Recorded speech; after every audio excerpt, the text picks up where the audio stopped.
Hello viewers, welcome to my channel wellness around. Almost నెలన్నర అవుతుందండి ఈ మాట చెప్పి. నెలన్నర నుంచి వీడియో చేయడమే కుదరలేదు. రకరకాల కారణాలు.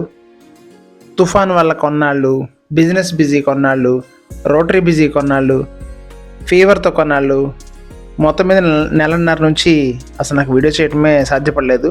ఇన్నాళ్ళకు కుదిరింది. ఇప్పుడు కూడా రీజన్ ఏంటంటే, నా స్నేహితులు వేదాల ఆర్గానిక్స్ ప్రొపరేటర్ వేదాల రామానుజం గారు మా ఊరికి వెళ్దాం రాము, ఒక అద్భుతం జరిగింది, అది నీకు చూపిస్తాను, నువ్వు ఒకసారి వీడియో చేద్దుగాని అని పిలిచారనమాట. ఏంటండి అద్భుతం అంటే, మీరు ఫస్ట్ రండి, వచ్చాక చూద్దాం అన్నారు ఆయన.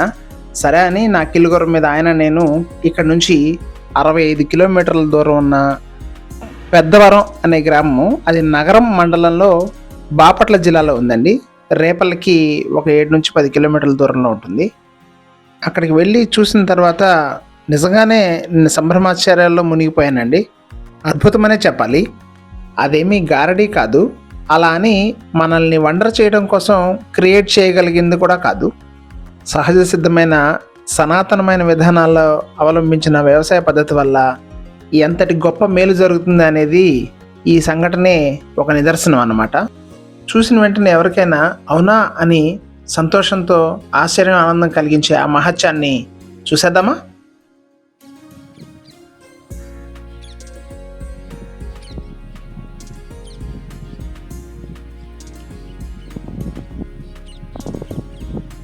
మనందరికీ తెలుసు, రీసెంట్లీ వచ్చిన మిషాంగ్ తుఫాను అటు తమిళనాడు ఇటు ఆంధ్రప్రదేశ్లో ఉన్న అనేక ప్రాంతాలని వర్ష బీభత్సంతో అతలాకుతలం చేసేసింది. 2 రాష్ట్రాల్లోనూ ఉన్న కొన్ని లక్షల ఎకరాలని నీట ముంచేసిన ఈ మిషాంగ్ తుఫాన్ వల్ల కొన్ని వందల వేల కోట్ల రూపాయల నష్టం ఏర్పడింది. సంక్రాంతి రోజులు అవ్వటము, ఇంకొక 10-15 రోజుల్లో పంట కోసి ఇంటికి తీసుకెళ్లే సమయంలో వచ్చిన తుఫాన్ వల్ల అనేక మంది రైతుల జీవితాల్లో చీకటి నింపింది. వేలు లక్షల రూపాయలు లోన్ల ద్వారా, నగలు తాకట్టు పెట్టడం ద్వారా డబ్బులు తీసుకొచ్చి పెట్టుబడులు పెట్టి వేసిన అనేక పంటలు ఈ వర్షం దాటికి పూర్తిగా తడిసిపోయి ఎందుకు పనికిరాని స్థితికి చేరుకున్నాయి చాలా చోట్ల. ఇంకా కొన్ని చోట్ల కొంతవరకు ఎండబెడితే ఒక 30%-40% పంట మాత్రం తిరిగి వాడుకునే విధంగా ఉంది. నిస్సందేహంగా ఇది అత్యంత బాధాకరమైన విషయం. తుఫాను, వర్షము, గాలి దెబ్బకి పాడైపోయిన చాలా పొలాల్లో ఈ పెద్దవరం గ్రామంలోని ఈ పొలం కూడా ఒకటి. తుఫాను సుమారుగా 3-4 తారీఖుల్లో ఆగిపోతే, నేను ఈ వీడియో తీసింది 3 రోజుల క్రితం అండి, 20వ తారీఖు. అంటే 20 రోజుల్లో మ్యాక్సిమం నీళ్లు పోయాక ఇంకా మిగిలిన నీటిని బయట పోగొట్టుకోవడం కోసం వీళ్ళు పొలం మధ్యలో ఇట్లా ఒక చిన్న కాలువలాగా చేసుకొని అది బయటికి వెళ్ళే మార్గం చేసుకున్నారు. అలాగే ఈ రైతులు వచ్చి ఆ పడిపోయిన మొక్కలన్నీ సెగ్రిగేట్ చేస్తున్నారు. పూర్తిగా తడిసినవి ఒకవైపు, కొంత తడిసినవి ఒకవైపు కుప్పల్లా చేసి వాటిని ఎండబెట్టి మళ్ళీ వాటిని ఏదో ఒక ప్రాసెస్ ద్వారా ఉపయోగంలోకి తీసుకొచ్చే విధంగా చేస్తారట. ఇది ఇలా ఉంచితే ఇక్కడ జరిగిన ఒక అద్భుతమైన విషయంలోకి వద్దాం. మీరు జాగ్రత్తగా గమనించండి.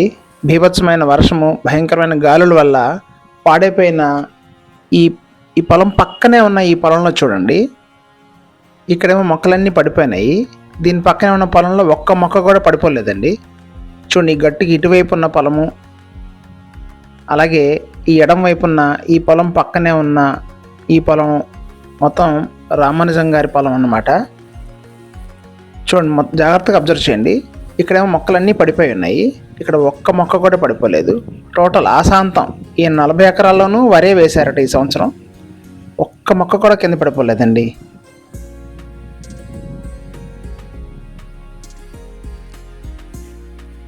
గట్టుకి ఇటువైపు ఉన్న పొలంలో మాత్రం కొంత ఏరియా కొద్దిగా తలలు వంచినాయి అంతే. ఒక్క మొక్క కూడా పడిపోలేదు ఇక్కడ కూడా. మీరు చూడండి, ఈ పొలంలో నీళ్ళు ఇంకా ఉన్నాయి.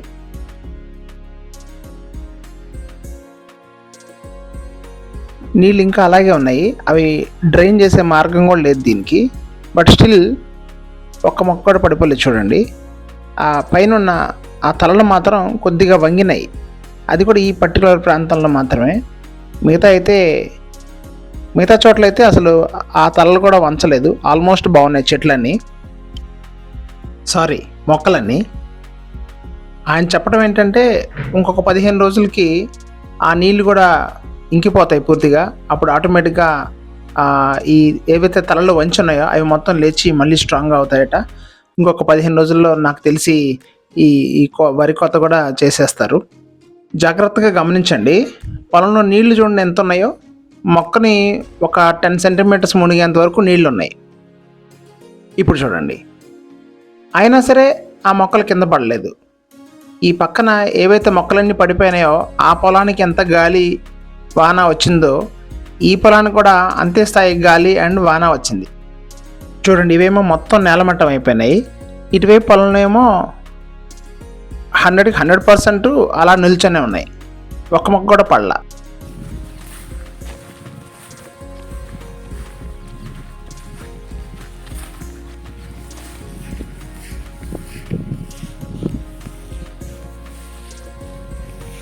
వాళ్ళు ఇదంతా తీయడానికి ఒక వారం పడుతుంది కదండి. ఇప్పుడు ఇవన్నీ ఏం చేస్తారండి? మళ్ళీ కుప్పేయాలి. పనికి వస్తాయి ఇవి? పనికి వస్తాయి. కింద తడిసింది కదా, అది నల్లగా అయిపోయింది. మళ్ళీ దీన్ని ఎండబెట్టాలి. ఎండబెడతారు దీన్ని కొద్దిగా తడి తగ్గేంత వరకు. ఆ తర్వాత కుప్పేసి తర్వాత నాశనం చేస్తారు. ఓకే, అయితే వడ్లు తీస్తారు. వడ్లు వస్తాయి, కాకపోతే రంగు మారుతాయి. ఈ కింద చూడండి నల్లగా అయిపోయింది చూడండి, అవన్నీ కూడా కలర్ మారిపోతాయి. ఓకే, అది స్టీమ్లో వేస్తే మళ్ళీ అంత కలర్ ఉండదు. మామూలుగా మన రెగ్యులర్గా చిన్న చిన్న మిల్స్లో ఆడితే ఎర్రగిందని వస్తుంది.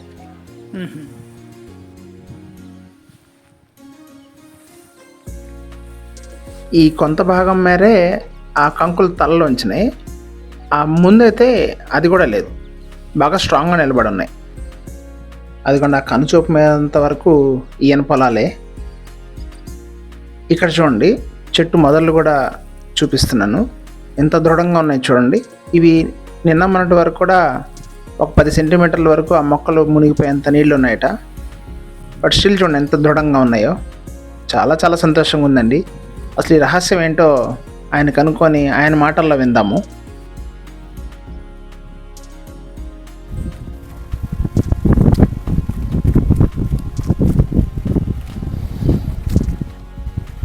రామానుజం గారు నమస్కారం అండి. నమస్తే అండి.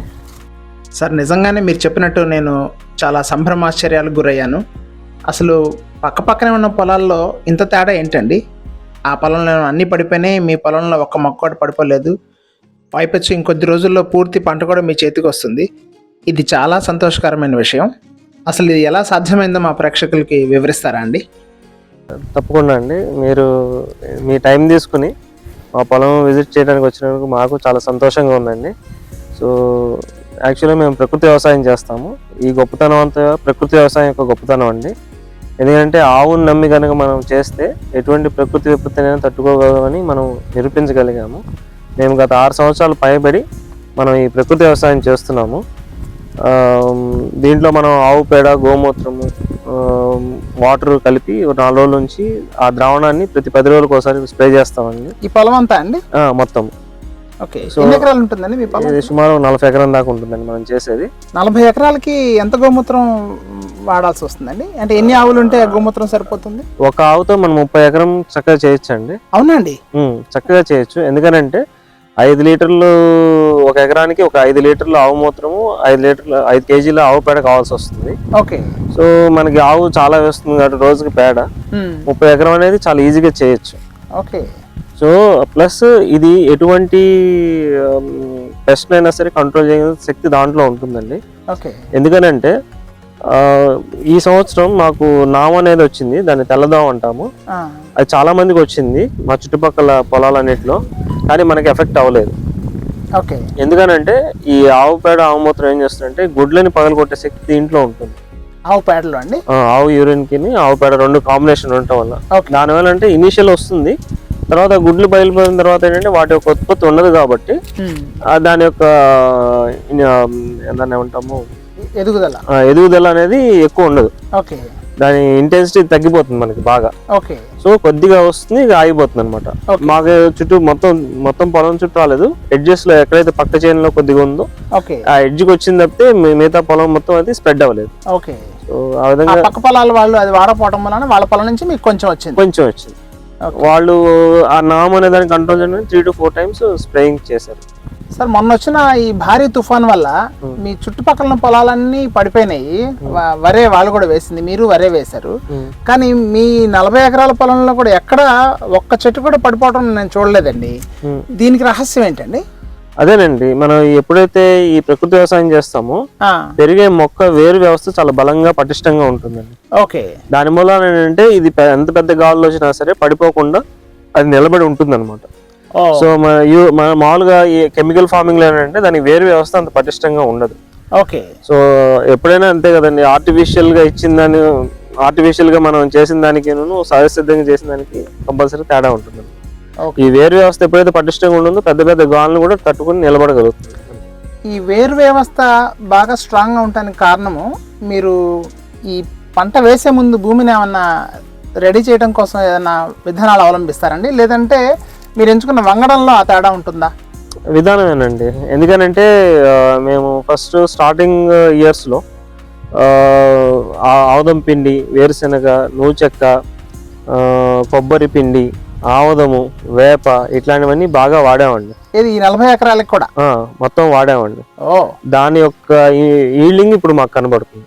అది ఎట్లా చేయాలి, ఆ విధానం ఏమన్నా తెలియజేస్తారండి? అంటే అది పొగాకు ఒక 50 కిలోలు, అంటే ఎకరానికి పొగాకు ఒక 50 కిలోలు, ఆముదం ఒక 50 కిలోలు, మిగతావి మీ రేట్ని బట్టి 30 కానీ 20 కేజెస్ చొప్పున వేసేసి ఎకరాన్ని స్ప్రెడ్ చేసుకోవాలండి. అంటే వాటిని ఎలా చేయాలండి? మిశ్రమంగా మార్చేసేసి అన్ని పౌడర్స్ చేసేసుకుని మిశ్రమంగా చేసేసి మామూలుగా జల్లేయటం అనమాట. పొలం అంతా చల్లిన తర్వాత అది ఎన్నాళ్ళు ఉంచాల్సి వస్తుందండి? చల్లిన తర్వాత మనం దమ్ము చేసేస్తారుగా. ఓకే. దమ్ము చేసేసుకుంటాం కాబట్టి ఇంకా అది మురిగిపోయి మనకి నేలకి బలాన్ని ఇస్తుంది అనమాట. దాని మీద ఇక మనం ప్రతి 10 days కి ఒకసారి ఇప్పుడు నేను చెప్పిన ఆవు పేడ మూత్ర ద్రావణం కొడతాం కాబట్టి ఆ బలానికి ఈ బలాన్ని తోడయి మనకి మంచి ఇది ఈల్డింగ్ అనేది వస్తుంది. నేల ముందు ఇది అవుతుంది. ఇప్పుడు పంట వేసే ముందు ఆ భూమిని మీరు చెప్పిన విధానంలో స్ట్రెంగ్తన్ చేసుకోవడానికి ఎన్ని రోజులు పడుతుంది రామానుజం గారు? అంటే ఎన్ని ఇయర్స్ అనే ఎన్ని అంటే ఇయర్స్ పడుతుందా లేకపోతే ఇయర్స్ పడుతుంది? 3 to 3 years. అప్పటిదాకా పంట వేయడానికి వీల్లేదు? పంట వేయచ్చు కానీ ఈల్డింగ్ ఎక్కువ ఎక్స్పెక్ట్ చేయాలి. అయితే మీరు చెప్పిన దాని ప్రకారం పంట వేసే ముందు మాత్రం ఇది చేస్తూ ఉండాలి, ప్రతిసారి చేస్తూ ఉండాలి. వేసిన వెంటనే మళ్ళీ ఒక 3 to 4 years వేసిన తర్వాత అక్కడ నుంచి మీరు చూసుకోండి ఒకసారి, ఎందుకంటే నేలని బట్టి డిఫరెన్స్ ఉంటుంది. మాదేంటంటే పూర్వం నుంచి ఆవులు ఇవన్నీ ఎక్కువ ఉండటం వల్ల, పెండ పగులు ఇవన్నీ తోలటం వల్ల నాకు త్వరగా నేల దీనికి వచ్చింది. ఓకే. అందరికి అట్లా ఆ వెసులుబాటు ఉన్నది కాబట్టి అది నేలను బట్టి కూడా చేంజ్ అవుతుంది. ఇప్పుడు మీరు భూమిని రెడీ చేసుకోవటం అంటే పొగాకును, ఆముదము, ఇంకేమేమి చెప్పారండి? పొగాకు, ఆముదము, వేరుశెనగ, కొబ్బరి, నువ్వులు, ఈ 5 వాడతాం. వీటంటే మిశ్రమం చేసి తర్వాత ఏమో పంట వేసిన తర్వాత రెగ్యులర్ గా ఆవు పేడ మూత్రము, ఆవు పేడ మూత్రం ద్రావణం తయారు చేసుకుంటాం. ద్రావణం చేయాలి. ద్రావణం చేస్తాం. జీవామృతం ఏదో అంటారు కదండి? జీవామృతం ఏంటంటే మీకు బెల్లం ఇవన్నీ కూడా కావాలి. అది కాస్ట్ ఎక్కువైపోతుంది. ఓకే. సో ఇప్పుడు రైతుకి అంత కాస్ట్ ఎఫెక్టివ్ కదా. ప్రకృతి వ్యవసాయంలో ఫస్ట్ జీవామృతమే కొట్టేవాళ్ళం నేను కూడా. తర్వాత దానికన్నా ఇది నాకు బాగా బెస్ట్ రిజల్ట్ అనిపించింది.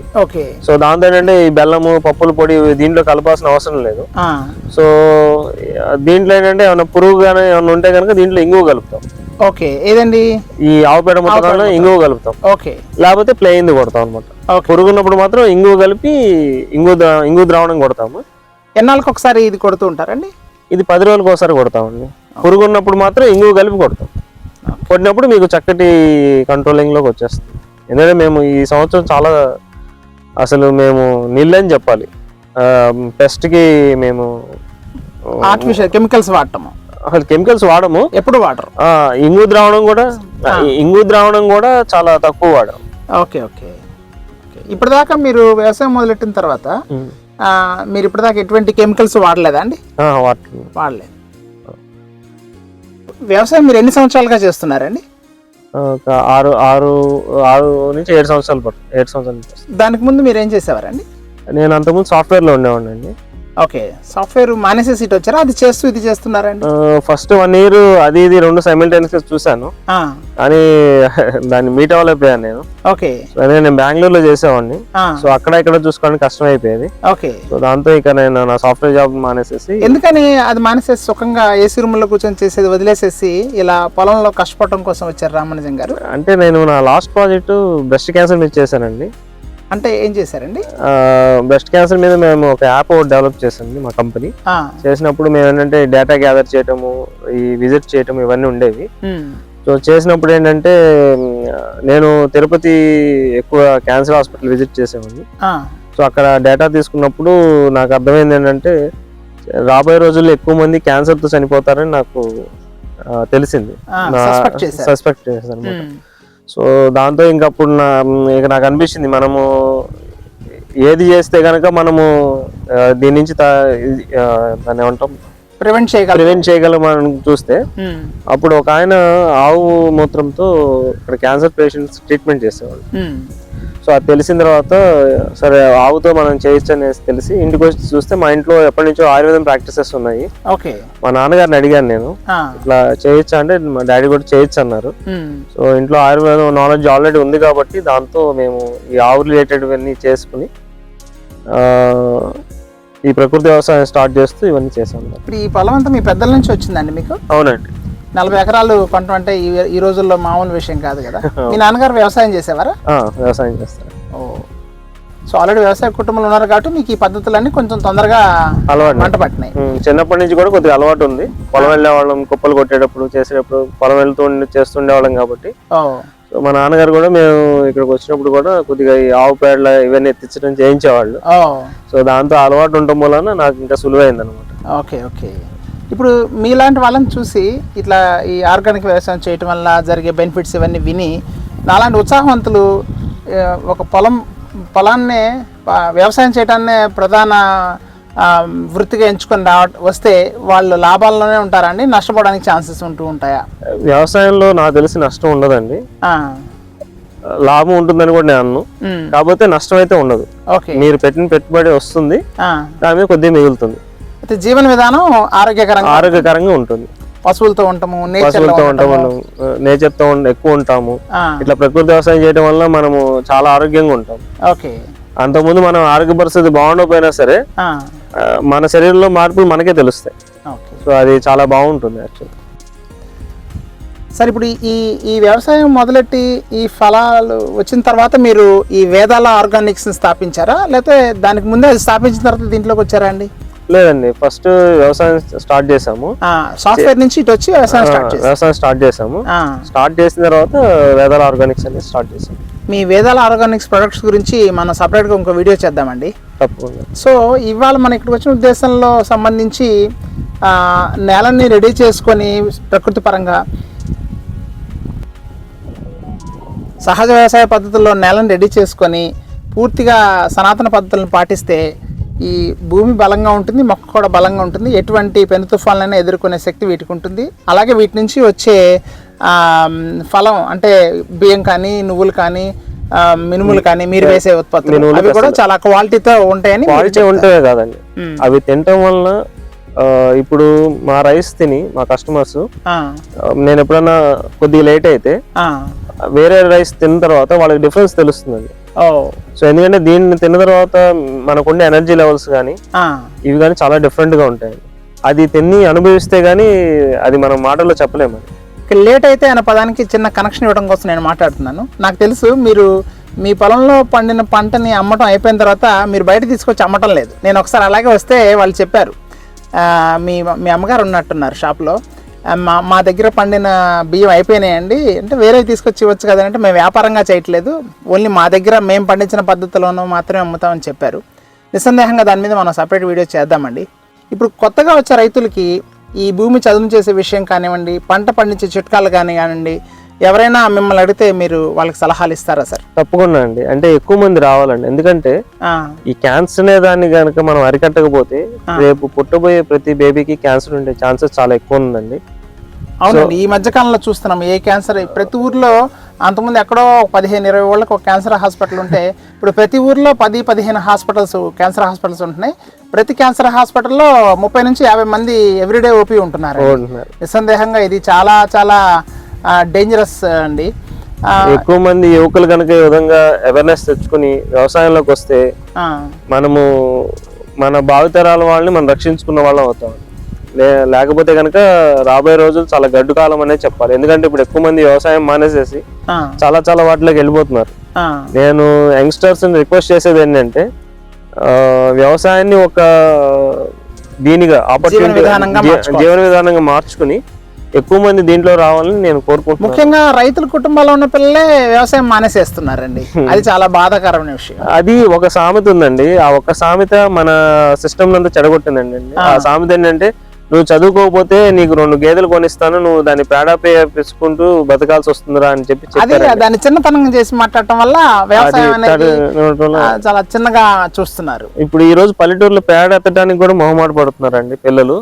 పూర్వం నా చిన్నప్పుడు ఎక్కడైనా పేడకి రోడ్డు మీద పడితే తక్కువ తీసేసి అటు పడేయడం కానీ లేదా ఇంటికి తీసుకెళ్ళడం కానీ చేసేవాళ్ళు. ఇప్పుడు అట్లాంటి పరిస్థితి లేదు. తాటి చెట్లు ఎక్కేవాళ్ళు లేరు, తాటికాయలు కోసేవాళ్ళు లేరు. సో ఇట్లాంటి న్యాచురల్ ఫుడ్స్ అన్ని కూడా మనం మిస్ అయిపోతున్నాం అండి. ఓకే, మీరు మీ ఆవులు అవన్నీ మీరు ఎక్కడ ఉన్నాయండి? ఇప్పుడు ఇక్కడ మీరు మీ పొలానికి అవసరమైన ఆవులకు సంబంధించిన పేడ, ఈ వాటి మూత్రం సేకరిస్తా అంటున్నారు కదా, అవన్నీ ఎక్కడ ఉన్నాయండి? ఇప్పుడు మా ఇంటి దగ్గర ఉంటాయండి అవన్నీ. ఒకసారి వాటిని మనం విజిట్ చేయొచ్చా అండి? తప్పకుండా అండి.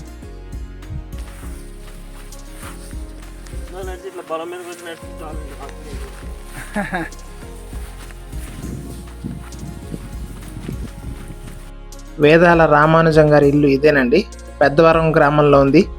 వీరి హిస్టరీ వింటే ఒక్కసారిగా మైండ్ బ్లాక్ అయిందండి. 400 సంవత్సరాల క్రితం వీరి పూర్వీకులు తమిళనాడులోని శ్రీరంగం పుణ్యక్షేత్రం నుంచి శయన బేరం ఇక్కడికి తీసుకువచ్చి ఈ ఇంటి పక్కనే ఈ శ్రీరంగనాథుని ఆలయం నిర్మించారట.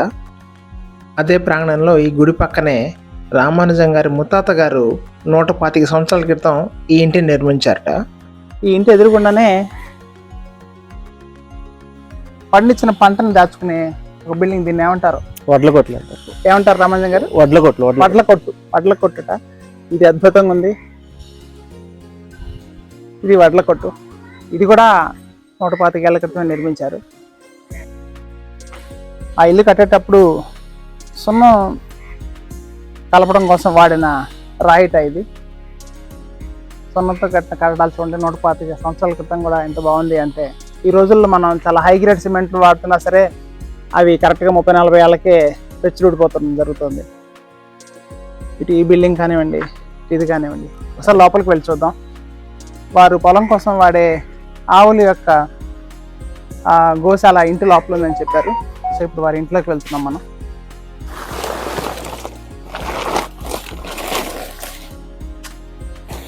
ఇది మీ ట్రాక్టర్ అండి? ఓకే, చిన్న ట్రాక్టర్ అనుకుంటా. చిన్నది. ఈ మినీ ట్రాక్టర్తో ఈ డ్రమ్ ఏంటండి? ఇది స్ప్రేయింగ్ వాడతామండి. స్ప్రేయింగ్ అంటేనండి మనం ఇప్పుడు చెప్పాను కదా 10 రోజులకు ఒకసారి ఆవు పేడ మూత్రం స్ప్రే చేస్తామని, ఇదేమన్నా మినుములోకి వాడతామండి. ఇక్కడ ఉన్న ఇది మినుముల పంటకి వాడతారు. మినుము పంటకి, పెసర పంటకి చేలో దిగుతుంది ఇది. ఇదేమన్నా మన దీనికి వరి పంటకి దీన్ని వాడతాం. Okay okay okay.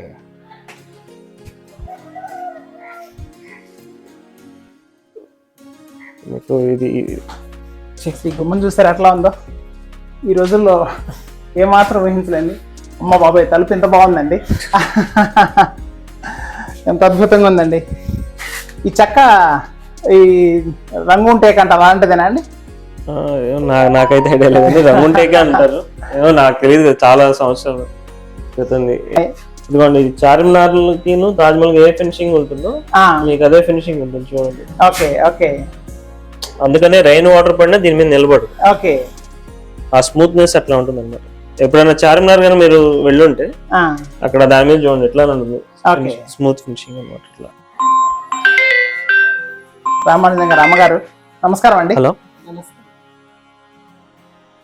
మొత్తం ఎన్ని ఆవులు ఉన్నాయి రామానుజం గారు? 4 ఆవులు, ఒక కోడి తోడండి. సో ఈ 4 ఆవులు ఈ ఒక ఎద్దుతో మీకు 40 ఎకరాలకు సంబంధించినవన్నీ ప్రస్ఫుటంగా అంతాయి. అంతేండి. ఓకే. ఆవులకు జనరల్గా ఎలాంటి ఆహారం ఇస్తూ ఉంటారండి? మా అందరికి తెలిసినైతే గడ్డి అండి. గడ్డి ఇస్తాము, ఇంకా పెడతాము. ప్లస్ ఏం పెడతారండి? వేరుశెనగ చెక్క, కొబ్బరి చెక్క పెడతాము. ప్లస్ మినువులు, పెసలు ఏమంటాము, మడ్డి కూడా అనేది మడ్డి కూడా అంటాము. ఓకే. అది ఉడికిచ్చి మడ్డి కూడా లాగా పెడతాము. ఉలవలు కూడా.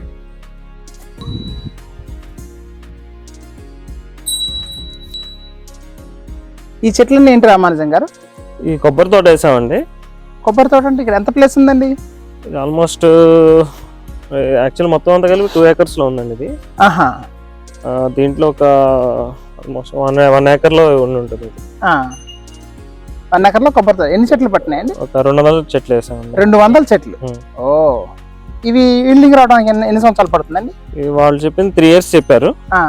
సో మనం ఎక్కువ ఈ ప్రకృతి దీని ప్రకారం చేస్తాం కదా, అందుకని నెక్స్ట్ ఇయర్కి మనకి రావచ్చు. Okay okay. శ్రీ రంగనాయక స్వామివారి దేవస్థానము ఈ బాపట్ల జిల్లా ప్రాంతంలో ఇది అత్యంత ప్రాశస్త్యం కలిగిన ఆలయం.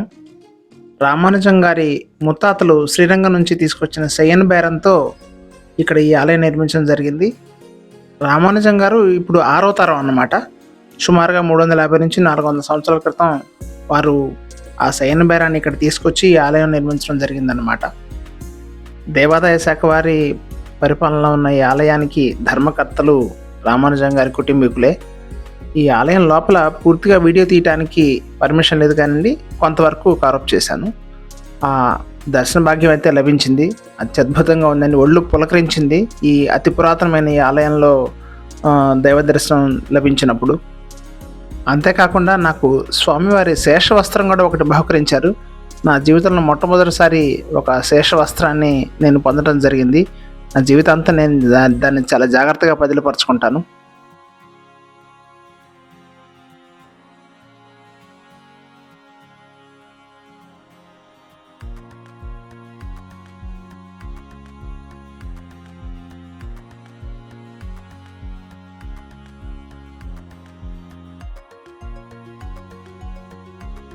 ఇక్కడ కూడా చెట్లు బాగా పెంచారండి మీరు. మారేడు చెట్టు, గన్నేరు చెట్టు.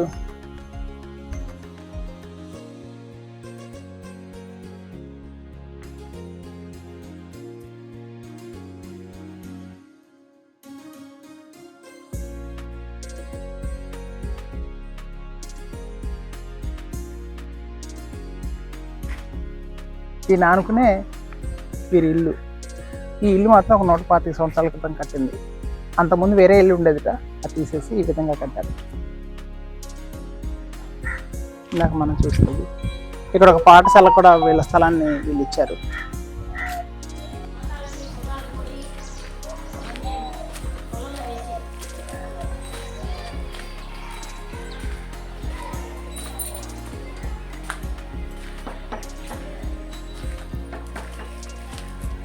ఇది పొగాకు పడట కదండి.